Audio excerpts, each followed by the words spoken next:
गांव के किनारे एक पुरानी सी झोपड़ी थी जिसका छप्पर बारिश में टपका करता था और दीवारों पर मिट्टी उखड़ी हुई थी। उसी में रहता था सोमू, एक आम सा मछुआरा जिसकी पत्नी गौरी उसकी आर्थिक स्थिति के चलते कभी खुश नहीं रहती थी। जा रहा हूँ। कहाँ जा रहे हो पिताजी? कहाँ जाएंगे तेरे पिताजी बेटा? वही तालाब, वही मछलियाँ, तेरे लिए लड्डू पेड़े लेने जाने से तो रहे। अरे कैसी बातें करती हो गौरी है? जैसा तुम काम करते हो वैसी ही बातें करती हूँ मैं। ये नहीं कि कुछ काम कर लो, इसमें कोई कमाई भी है? अरे अच्छा खासा खाती हो, पीती हो, है, पहनती ओढ़ती हो, लेकिन फिर भी ऐसी बातें करती हो है? ऊपर वाले का धन्यवाद किया करो, कहीं वो नाराज हो गए ना तो ये सब भी हासिल नहीं होगा, बता रहा हूँ। अरे जाओ तुम, दिमाग न खराब करो। हर दिन वही पुराना जाल, पुरानी तालाब। शर्मा के घर में तो नया छप्पर लग गया और तुम अब भी वहीं के वहीं। अरे गौरी देखो, जितना भाग्य में लिखा है ना उतना ही मिलेगा बस। भाग्य भाग्य भाग्य, अगर सब कुछ भाग्य है तो मेहनत किस लिए करते हैं लोग? तुम तो बस किस्मत का रोना रोता रहे। सोमू कुछ नहीं बोला। गौरी के ये ताने रोज के थे। सोमू ने अपना जाल उठाया और वो बाहर निकल गया।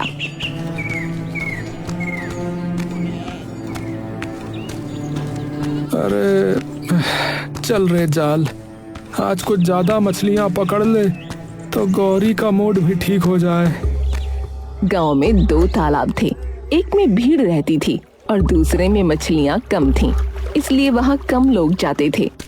पर सोमू को वही पसंद था क्योंकि वहां शांति थी। उस दिन भी सोमू उसी वीरान तालाब पर पहुंचा।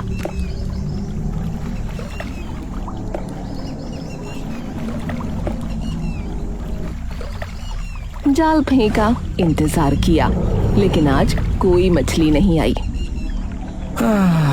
अरे भैया, आज तो एक भी मछली नहीं फंसी, ऐसा कैसे हो सकता है? उसने फिर कोशिश की, फिर दूसरी बार,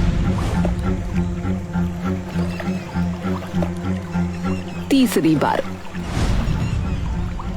पर हर बार खाली जाल। वो थक कर बैठ गया। भगवान, लगता है अब भगवान भी हमसे नाराज हो गए हैं। उस दिन वो खाली हाथ लौटा।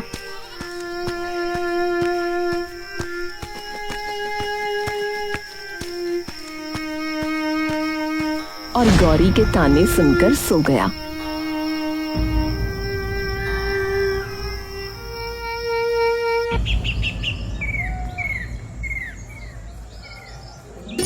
अगले दिन उसने तय किया कि अब वो भी उसी तालाब पर जाएगा जहां सब जाते हैं। उसने उम्मीद के साथ जाल कंधे पर डाला और भीड़ वाले तालाब की तरफ निकल पड़ा।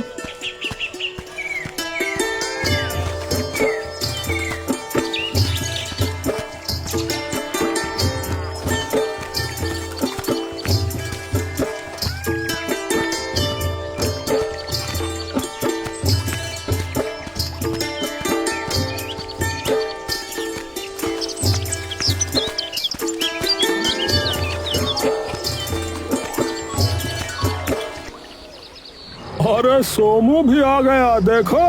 अरे क्या बात भैया, आज हिया का रास्ता कैसे भूल गए? अरे राजू, उधर लगता है मछलियां खत्म हो गई हैं शायद। अरे उधर तो इतने लोग भी नहीं जाते। अरे तुमने अकेले ही मछलियां खत्म कर दी क्या वहाँ? सभी ठहाका लगाते हैं। थोड़ी देर बाद अचानक वहाँ से भी सारी मछलियाँ गायब हो गईं। अरे अरे ये क्या भैया? अरे सुबह तक तो मछलियाँ छलांगे मार रही थी, अभी कुछ दिखाई नहीं दे रहा है। अरे इसकी वजह से, हाँ, इसके कदम ही अशुभ है भैया। हाँ, इसके आने के बाद ही तो ये सब बंद हुआ है। ये बंदा मनहूस है भैया। हाँ भैया, मनहूस है। अरे भैया चुप हो जाओ। अरे भगवान के लिए चुप हो जाओ। अरे भैया ये क्या बात हुई बताओ? अरे मैं तो बस अपनी रोजी रोटी के लिए आया था और कोई बात नहीं है।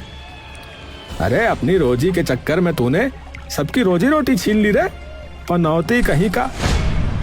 आवाजें तेज होती गईं, हर ओर से ताने सुनाई देने लगे। सोमू बस खड़ा रहा। हाँ सही कह रहा पवन भैया, सच में पनौती ही है ये। अरे भैया एकदम मनहूस है। अरे हमारा क्या होगा भैया, आज हमने भी मछलियां नहीं पकड़ी। अरे इस पनौती से पूछो।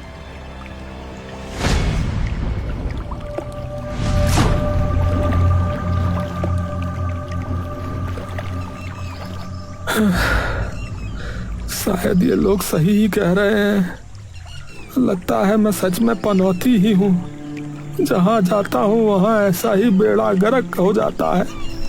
शाम हो गई। किसी को कुछ हासिल ना हुआ। सोमू भी बेचारा खाली हाथ लौटा और गौरी शुरू हो गई। फिर कुछ नहीं मिला, हर दिन वही खाली डोल लेकर लौट आता है तू। अब बस मैं अब और नहीं रह सकती इस संघाली में। अरे गौरी, अरे जरा सब्र रख, कल से सब ठीक कर दूंगा। कल? तेरे कल ने तो हमारी जिंदगी ही खा ली। मेरा बच्चा भूखा सोता है हर रात और तू बस किस्मत के भरोसे बैठा रहता है। गौरी के शब्द जैसे तीर बनकर सोमू के दिल में उतर रहे थे। उसने हाथ जोड़ लिए। अरे अरे रुक जा गौरी, हाथ जोड़ता हूँ, रुक जा। अरे एक मौका और दे दे। अरे मैं कुछ करके दिखाऊंगा, तू एक मौका और दे दे बस। अब तेरी वादों पर भरोसा नहीं। मैं अपने बच्चे को लेकर मायके जा रही हूँ। गौरी ने अपनी पोटली बांधी और बिना पीछे देखे चली गई।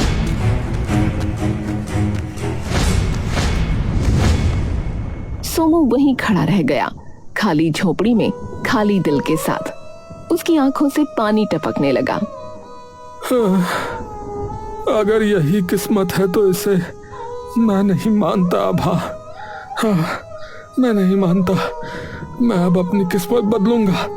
हाँ, बदल कर रहूंगा। हाँ।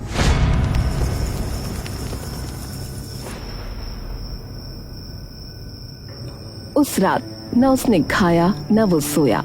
सुबह उठकर फिर तालाब पहुंचा।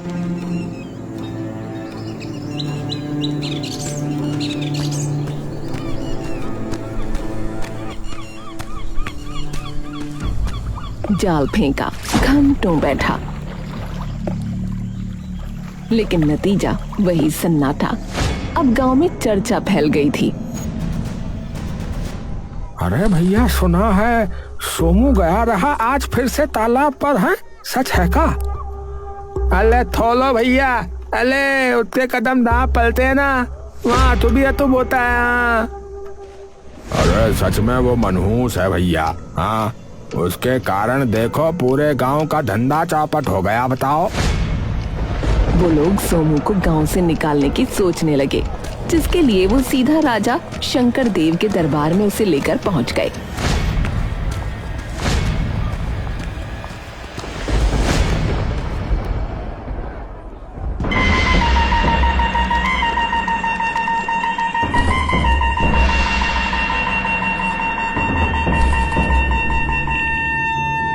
महाराज, गांव वाले कह रहे हैं कि ये मछुआरा सोमू मनहूस व्यक्ति है। इसके रहते सबका दुर्भाग्य बढ़ता जा रहा है महाराज। मनहूस? क्या सच में? तभी एक सैनिक हांफता हुआ भीतर आया। महाराज, महाराज, महाराज की जय हो। महाराज, पड़ोसी राज्य के राजा जिनसे आपने पिछले सप्ताह ही संधि की थी, वो अब क्रोधित हो गए हैं, नाराज हो गए महाराज। उन्होंने युद्ध की तैयारी प्रारंभ कर दी है। राजा का चेहरा बदल गया। उनकी आंखों में गुस्से की लपटें थीं। क्या कहा? अभी तो समझाता हुआ था। जी, पर अब जाने क्या हो गया उनको। ये सब इस मनहूस मछुआरे की वजह से है। इसे अभी महल से निकाल दो। इसके कदमों का साया भी इस राज्य पर ना पड़े। ये हमारा आदेश है। जी महाराज। और हाँ, आज के बाद कोई भी आम व्यक्ति, विशेष तौर पर गरीब और निर्धन, इस महल में नहीं आएगा। क्या मालूम कौन मनहूस है और कौन नहीं। सोमू को सैनिकों ने पकड़ा और दरवाजे के बाहर फेंक दिया।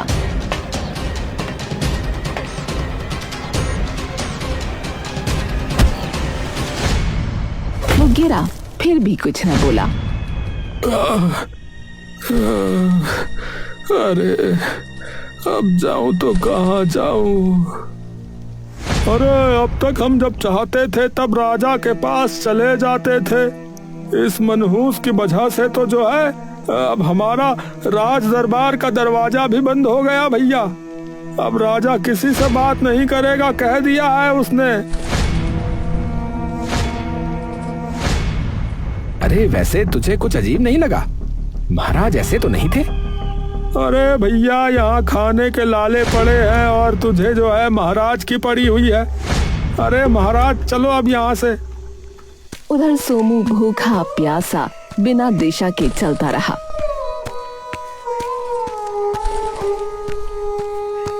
गांव के बाहर जब पहुंचा तो देखा बरगद के नीचे एक बूढ़ा साधु बैठा है। क्या हुआ पुत्र, तुम उदास क्यों हो?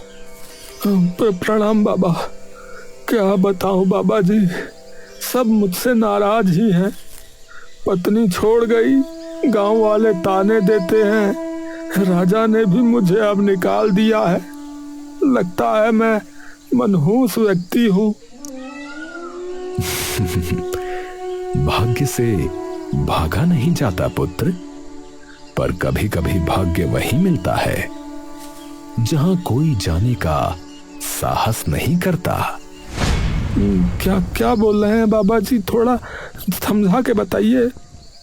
देखो पुत्र, गांव के बाहर जो पुराना तालाब है ना, जहां कोई भी नहीं जाता, वहीं आज तुम्हारा भाग्य तुम्हारी प्रतीक्षा कर रहा है। पर बाबा जी वहां तो मछलियां होती ही नहीं है। कभी कभी खाली तालाब में ही खजाने छुपे होते हैं पुत्र। आजमा लो, कर्म तुम्हारा, फल उसका। सोमू ने सर झुका लिया। वो चल पड़ा उसी पुराने तालाब की ओर। तालाब शांत था, हवा ठंडी और शाम ढल रही थी। सोमू ने अपना पुराना फटा हुआ जाल उठाया और पानी में फेंका। अरे भैया चलो देख ही लेते हैं, वैसे भी अब खोने को बचा ही क्या है। थोड़ी देर बाद जब उसने जाल खींचा तो कुछ छोटी मछलियां मिलीं। उसके चेहरे पर कई दिनों के बाद मुस्कान आई। अरे वाह, अरे शायद बाबा जी बिल्कुल सत्य कह रहे थे। दिल में थोड़ी उम्मीद जगी। उसने दोबारा जाल फेंका। इस बार जब जाल खींचा तो पानी से एक चमकदार रोशनी निकली। सोमू चौंधिया गया। जाल में एक सुनहरी मछली फंसी थी। वो ऐसे चमक रही थी मानो सूरज की किरणों को निगल लिया हो। अरे भगवान, अरे ये कैसी मछली है? अरे ये तो इतनी सुंदर और इतनी चमकदार है कि क्या ही बताऊं। वो झुककर मछली को हाथों में उठा लेता है। मछली की आंखें गहरी नीली थीं और पंख सोने जैसे। अरे अरे वाह, अरे आज तो किस्मत जाग गई। हाँ, सही कहा था बाबा ने। हाँ। पर तभी वो मछली बोल उठी, इतनी जल्दी मुझे अपनी किस्मत मत कहो सोमू। सोमू के हाथ कांप गए। उसने चारों तरफ देखा।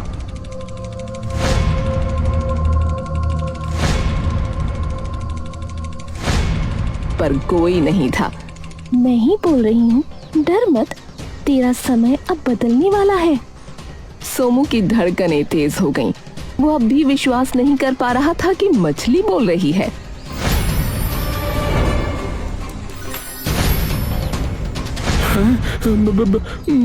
बोलने वाली मछली? अरे ये कैसे संभव है? मुझे मारना मत, मेरी मदद करो, तुम्हारा भाग्य सुधर जाएगा। अरे अरे तुम पहले ये बताओ कि तुम बोल कैसे रही हो। ये कौन सा चमत्कार है? मैंने आज तक तो ऐसा कभी नहीं देखा। और तुमको मुझसे भला कौन सी मदद चाहिए? तुम बस मेरी बात मानो, आगे सब ठीक होगा। लेकिन कुछ नहीं सोमू, मुझे वापस तालाब में छोड़ दो और जंगल में जाओ। वहाँ एक कुटिया है, उसके बाहर एक मूर्ति खड़ी है, हाथ में तलवार लिए। उस मूर्ति की तलवार को इस तालाब के पानी में धोकर वापस उसी मूर्ति को छूना, बस सब ठीक हो जाएगा। लेकिन ऐसा क्यों? ये सब किस लिए? समय आने पर सब जान जाओगे। अब जाओ ना, देर मत करो। सोमू के मन में तूफान था, शक भी, उम्मीद भी। पर जब उसने मछली की नीली आंखों में देखा तो उसमें एक सच्चाई की चमक थी। ठीक है, जैसा जैसा तुम कहती हो मैं वैसा ही करूंगा।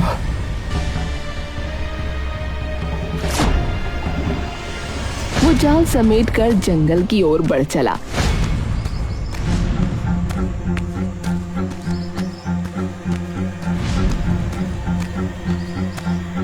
पेड़ों की परछाइयां जमीन पर रेंग रही थीं।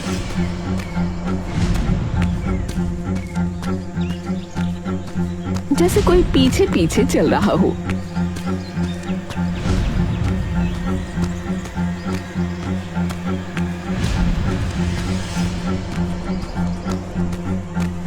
काफी देर भटकने के बाद उसने देखा सामने एक टूटी फूटी कुटिया थी। कुटिया के बाहर सचमुच एक पत्थर की मूर्ति खड़ी थी और तलवार उसकी मुट्ठी की ढीली पकड़ में थी। यही होगी वो जगह। उसने कांपते हाथों से मूर्ति की तलवार उठाई। तलवार ठंडी थी, जैसे बर्फ की बनी हो। वो तालाब की तरफ गया।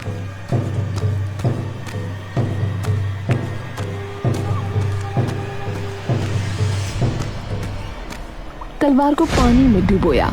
जैसे ही पानी ने तलवार को छुआ, हल्की नीली रोशनी फैल गई। वो तलवार लेकर लौटा। अब बस मूर्ति को छूना बाकी था।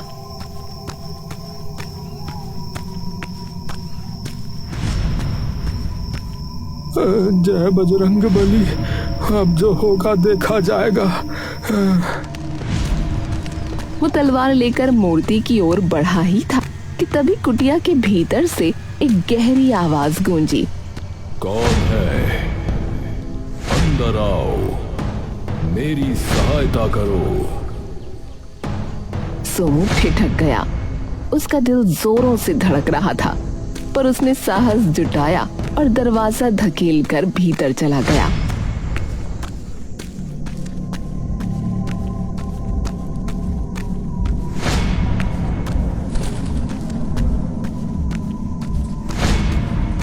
अंदर अंधेरा था। कोनों में मकड़ी के जाले, दीवारों पर पुराने निशान। बीच में एक आदमी रस्सियों से बंधा पड़ा था। अरे तुम कौन हो भाई? मुझे मुक्त कर दो। मैं एक जादूगर हूँ, वही जिसने ये मूर्ति बनाई थी। जादूगर? और वो सुनहरी मछली कौन है? वो एक धोखे की कहानी है। किसी ने मुझसे जादू करवाया था, पर उसने धोखा दिया। का मतलब? देखो, मैं पूरी बात नहीं बता सकता। जादू करवाने वाले ने धोखे से मुझसे ऐसा जादू करवा दिया कि ये सच्चाई अगर मैं किसी को भी बताऊंगा तो राख बन जाऊंगा। अरे भाई, पर ऐसा है तो उसने तुम्हें मारा क्यों नहीं? क्योंकि अगर वो मुझे मारता तो मेरा किया हुआ जादू भी वहीं समाप्त हो जाता ना। इसलिए उसने मुझे इस कुटिया में बंदी बनाकर जीवित रखा। बस मुझे मुक्त कर दो सोमो, आगे का रास्ता तुम स्वयं जान जाओगे। सोमू का मन उलझ गया। फिर भी उसने सोचा जिसने दुख झेला है उसकी मदद करनी ही चाहिए। चलो ठीक है, मैं तुम्हें अभी मुक्त करता हूँ। उसने रस्सियां खोली। जैसे ही आखिरी गांठ खुली, हवा का तेज झोंका आया। धन्यवाद सोमू, धन्यवाद। अब मैं मुक्त हूँ। जाओ, तुम्हारा भाग्य सबसे उत्तम हो। इतना कहकर वो अचानक हवा में विलीन हो गया, जैसे कभी था ही नहीं। सोमू हैरान खड़ा रह गया। अरे कहाँ चला गया? अभी तो यहीं था। हे प्रभु, ये क्या हो रहा है? मुझे तो पता भी नहीं है कि अब करना क्या है मुझे। उसी क्षण उसे मछली की बात याद आई। तलवार को मूर्ति से छूना। उसने तलवार उठाई और मूर्ति के पास गया।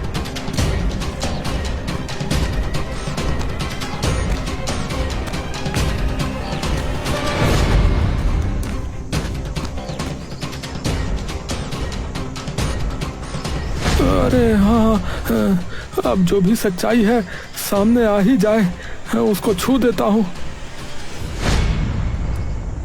उसने तलवार से मूर्ति को छुआ। क्षण भर के लिए सन्नाटा छा गया। फिर जमीन कांपी, मूर्ति में दरारें पड़ने लगीं और अंदर से एक तेज रोशनी फूटी। सोमू ने आंखें ढक लीं। जब रोशनी थमी तो मूर्ति की जगह पर एक इंसान खड़ा था।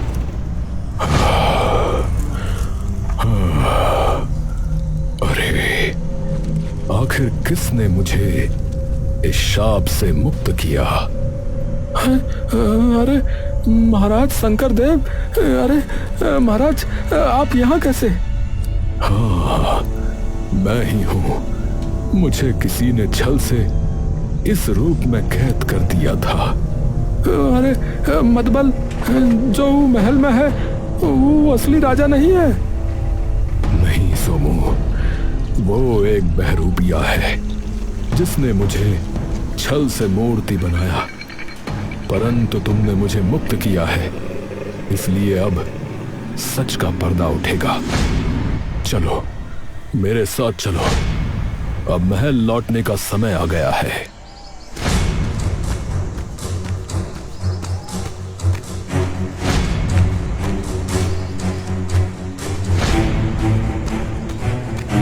अचानक राजा ने कदम रोक दिए।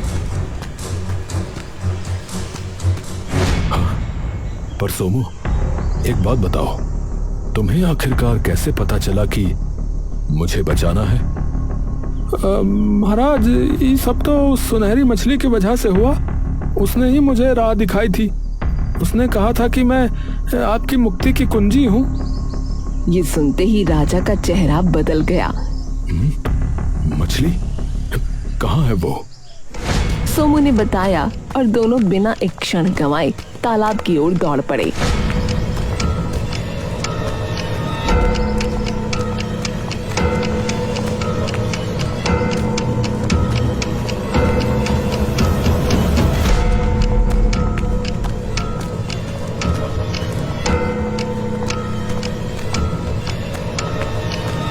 दोनों पहुंचे तो देखा वही सुनहरी मछली किनारे तैर रही थी, जैसे किसी का इंतजार कर रही हो।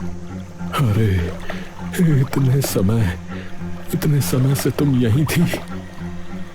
हाँ महाराज।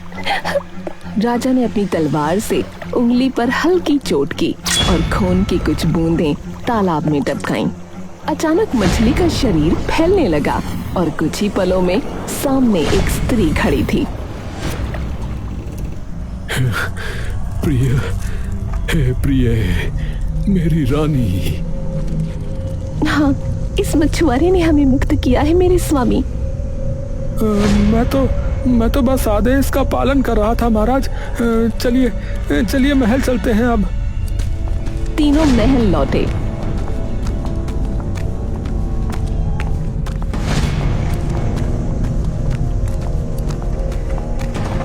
जैसे ही वो अंदर पहुंचे, सबके कदम रुक गए। अरे ये कौन है बहरूपिया? इसे अंदर किसने आने दिया? बहरूपिया तो तू है रे। मैं हूं असली राजा, शंकरदेव। दरबार में सन्नाटा छा गया। दरबारी एक दूसरे का चेहरा देखने लगे। अरे भैया दो राजा, असली कौन है और नकली कौन? सच छुपाया जा सकता है पर हमेशा के लिए नहीं। यही असली शंकरदेव है और सबूत है ये मछुआरा जिसने हमें मुक्ति दिलाई। और तेरी रानी कहाँ है बता जरा। बकवास न कर औरत, वो अपने मायके गई है। ये सब मेरा राज्य छीनने का षड्यंत्र है। सच का पता अभी चल जाएगा। उसने अपने बर्तन में भरा हुआ तालाब का पानी उठाया और एक झटके में उस राजा के चेहरे पर फेंक दिया। अचानक सिंहासन पर बैठे राजा का चेहरा पिघलने लगा। वो चिल्लाया पर उसका रूप बदल गया और नीचे से निकला एक नया चेहरा।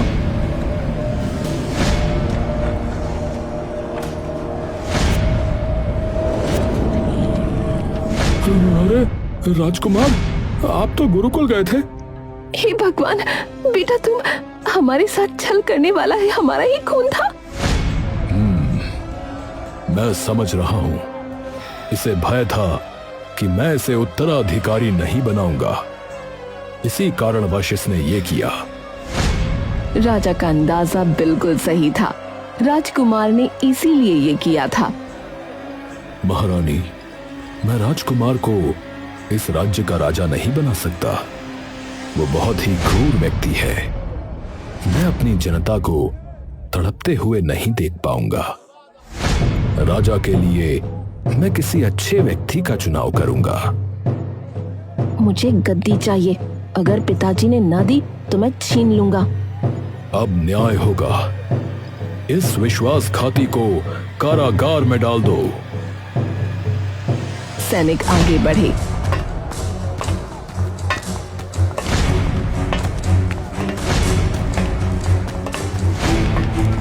राजकुमार को घसीटते हुए ले गए।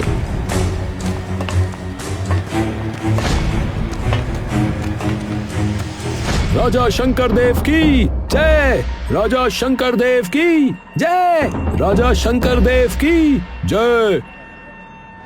नहीं, अब से असली राजा वह है जिसने मुझे मुक्त किया। अरे महाराज, मैं तो बस एक गरीब मछुआरा हूँ और कुछ नहीं। तुम्हारी सच्चाई और साहस ने वो कर दिखाया जो सेनाएं नहीं कर सकी। तुम्हारे भाग्य ने तुम्हें यहां तक पहुंचाया है सोमू। अब इसे अस्वीकार मत करना। पर मेरा भाग्य तो ऐसा है महाराज कि जिस तालाब पे मैं पहुंचा वहां मछलियां ही गायब हो गई। वो आपका भाग्य नहीं, हमारे नकली राजा की करतूत थी। उन्होंने एक ऐसी औषधि डलवाई थी ताकि तालाब सूख जाए और वो उसे अपने काम में ला सके। क्या? अब तो मान गए ना सोमू अपने भाग्य को। आज से तुम इस राज्य के रखवाले हो, क्योंकि सच्चा राजा वही है जिसके हृदय में दया और सत्य बसता हो। उसी पल दूर गांव में बैठी गौरी तक ये खबर पहुंची। वो दौड़ी दौड़ी महल पहुंची।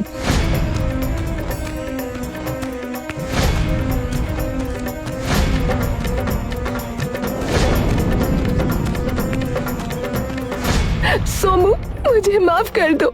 मैंने तेरे भाग्य पर शक किया। भाग्य से भागा नहीं जाता गौरी, बस उसे पहचानने की देरी होती है। गांव के वही लोग जो कभी उसे मनहूस कहते थे अब उसकी जयकार कर रहे थे।